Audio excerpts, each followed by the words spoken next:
Hello friends, welcome to the Cold War Prepper Weekly Prepper Pantry Haul. My name is Lee and I am the Cold War Prepper.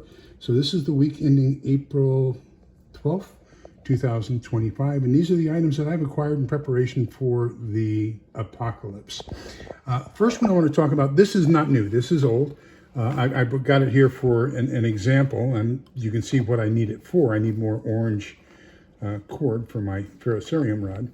However, what I like to do is I like to keep fluorescent orange paracord through the holes of all the items that I may have out bushcrafting, so that if I drop them on the ground, besides the fact that this LT Wright Genesis 2 has a silver blade, that should be enough to where I could find it. But just in case, I like to have the orange paracord so that I can find it a lot easier when I drop things out in the bush.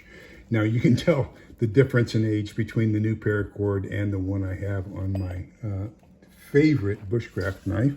But anyhow, so I ordered 50 feet of 550 cord paracord so that I could redo a bunch of my knives. Got some Zippo lighter fluid, some clear lamp oil, and some butane for the indoor stove.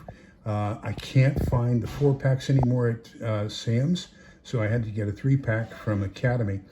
The 3-pack at Academy costs the same as the 4-pack at Sam's. I sure hope Sam's gets those back, but I've been looking now for a couple weeks and I haven't been able to find them.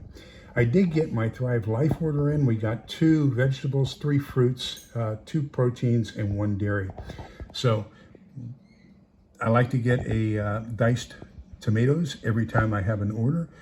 I just realized as I was entering these into my spreadsheet, this is the first time I became a Thrive Life dealer, and actually at that time it was called Self-Reliance back in 2009. So I've been doing them, I've been a distributor for them for 16 years. This is the first time I've ordered butternut squash. So looking forward to that. The 3 fruits, applesauce, bananas, and peaches, and then a can of powdered milk, some sausage, what do they call them, sausage crumbles, and some pulled pork. I also picked up a Mountain House chicken fried rice.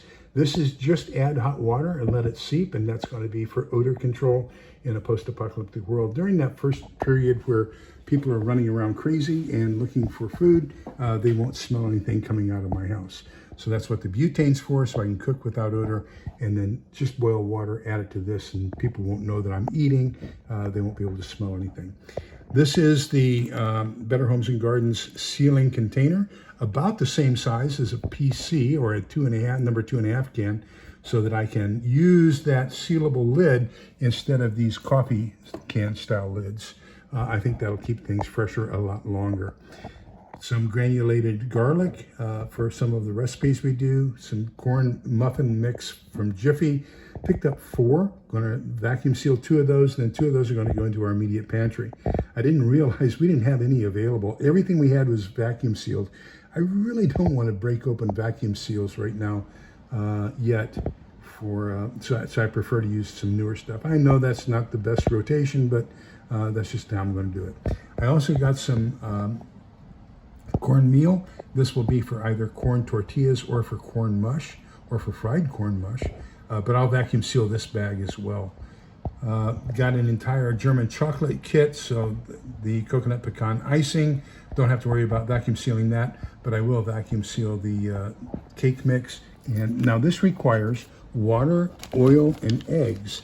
So just a quick reminder that you cannot use the scrambled eggs that you're going to get with most of the freeze-dried foods to make a cake mix. You're going to have to use what's called whole eggs.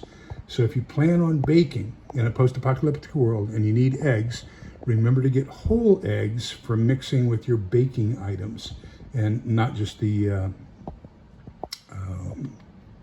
scrambled eggs. 4 packages of seeds, corn, beans, radishes, and let me see, green beans, corn, carrots, and radishes. Olight had a deal where you can get these USB rechargeable keychain flashlights and just pay shipping, so I picked up one of those. This week I'm kind of focusing on rubber bands. So got these large, well, first of all, we got the Ranger bands, and so this is a package of 300 of those. This is the third time that I've done this video, and the second time I was very happy with it until I noticed that I had my address showing on this, and so I have to redo it and have that flipped over so you can't see my address. These are for trash cans, holding trash can liners in larger trash cans. So we've got for the 33-gallon as well as the 55-gallon drums, and then some other larger rubber bands. Same thing here. These are for trash cans as well as for larger other things to hold those in place. Picked up a CRKT kukri. I like CRKT. I've had a couple of other things. They also make the SRK, Survival and Rescue Knife, that is issued to the Navy SEALs. So that's a pretty good name company. I hope that this works out well. Books that I picked up this time, The Stations of the Cross. We're in Lent right now. This is a book study that we're doing at the parish. So it's the Liber Christo method, field manual for spiritual combat. Now, this Father Chad Ripperger, Dan Schneider is part of his team. He is probably the most well-known exorcist that we have in the church. So that's what this is all about, is basically spiritual warfare or exorcisms. Then we picked up 1,200 Bible verses. And this is Frederick Ozanam's book on basically on the Society of St. Vincent de Paul. So St. Vincent de Paul actually started the society, he and a nun. So it was for the first 100 years that the society existed, it was only priests and nuns. So Frederick Ozanam said, why can't lay people do it? So he started the lay version of Society of St. Vincent de Paul. That's what I belong to. This is the book on Vincent de Paul, the saint after whom the organization is named. And then we got in our monthly Civil Defense Digest, and it's focused, this issue is on cyber warfare and cyberspace. And one of the things that it does have is it makes an urgent request that you contact your senator or your congressman or both, and let them know that you would greatly appreciate it if we would reestablish the Office of Civil Defense, because right now there is no Office of Civil Defense, and we really don't have any preparations should a World War III, especially a nuclear World War III, occur. And then we picked up a book on a short guide to praying as a family. So how a family can grow together each day. And did I mention I got these tongs, these spaghetti tongs that I saw an Italian chef using? So that's pretty much where we are, what we got. Let me know what's going on in your neck of the world and what you're doing as far as preparations. I am currently really, really happy with a group. Her name is Heather Ruth, and she leads a Facebook channel called Prepping for the Long Term. I will put a link to that down below. Let me tell you, if you want to get into some really good discussions and thoughts about what you can do for long-term survival, that's a fantastic channel. Strongly recommend you support it.